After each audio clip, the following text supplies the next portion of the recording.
എത്ര തവണയാണ് നമ്മൾ വീടിൻ്റെ സ്റ്റെപ്പുകളിൽ ഇങ്ങനെ തെന്നി വീഴാനായിട്ട് പോയത്. ആരോ ചേർത്ത് പിടിക്കുന്നത് പോലെ നമ്മൾ വീഴാതിരുന്നിട്ടുണ്ട്. വണ്ടി ഓടിക്കുന്നവർക്കറിയാം, നേരെ വലിയ വണ്ടിയുടെ അടിയിലേക്ക് പോകേണ്ടി വരുന്ന ചില സമയങ്ങൾ, അല്ലെങ്കിൽ നമ്മളെ ഇടിക്കാനായിട്ട് വരുന്ന മറ്റു വണ്ടികൾ, നമ്മളൊന്ന് സ്ലിപ്പായിട്ട് കാണയിലേക്കും മറ്റും വീണു പോകാമായിരുന്ന സന്ദർഭങ്ങൾ ആരോ ഏതോ ഒരു ശക്തി ഇങ്ങനെ വെട്ടിച്ച് മാറ്റുന്നതൊക്കെ നമ്മൾ അറിഞ്ഞിട്ടുണ്ട്. നമ്മുടെ കഴിവായിരുന്നില്ല എന്ന് നല്ല ബോധ്യമുണ്ട് നമുക്ക്. ഇന്ന് പരിശുദ്ധ കാവൽമാലാഖമാരുടെ തിരുനാൾ ആഘോഷിക്കുന്ന ദിവസമാണ്, ഒക്ടോബർ 2-ാം തീയതി. പ്രതിവചന സങ്കീർത്തനത്തിൽ നമ്മൾ വായിക്കണത് 91-ാമത്തെ സങ്കീർത്തനമാണ്. നിന്റെ വഴികളിൽ നിന്നെ കാത്തു പാലിക്കാൻ അവിടുന്ന് തൻ്റെ ദൂതന്മാരോട് കൽപ്പിക്കും.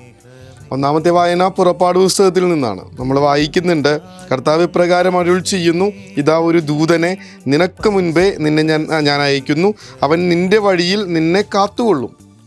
സ്വർഗത്തിൻ്റെ സംരക്ഷണത്തിൻ്റെ ഉറപ്പാണെന്ന്, വാഗ്ദാനമാണ്.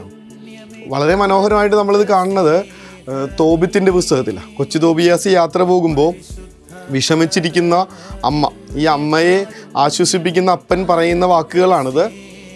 നല്ല ഒരു ദൂതൻ അവനോടൊപ്പം പോകും, അവൻ്റെ മാർഗം ശുഭമായിരിക്കുകയും ചെയ്യും, സുരക്ഷിതമായി അവൻ തിരിച്ചെത്തും.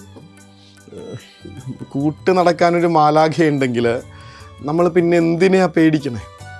ഒരു മാലാഖ ഇങ്ങനെ പാളയത്തിൽ കടന്ന് ഏതാണ്ട് 10,000-കണക്കിന് ശത്രുക്കളെ നിഗ്രഹിക്കുന്ന കാഴ്ചയൊക്കെ നമ്മൾ പുറപ്പാട് പുസ്തകത്തിൽ കാണുന്നുണ്ട്.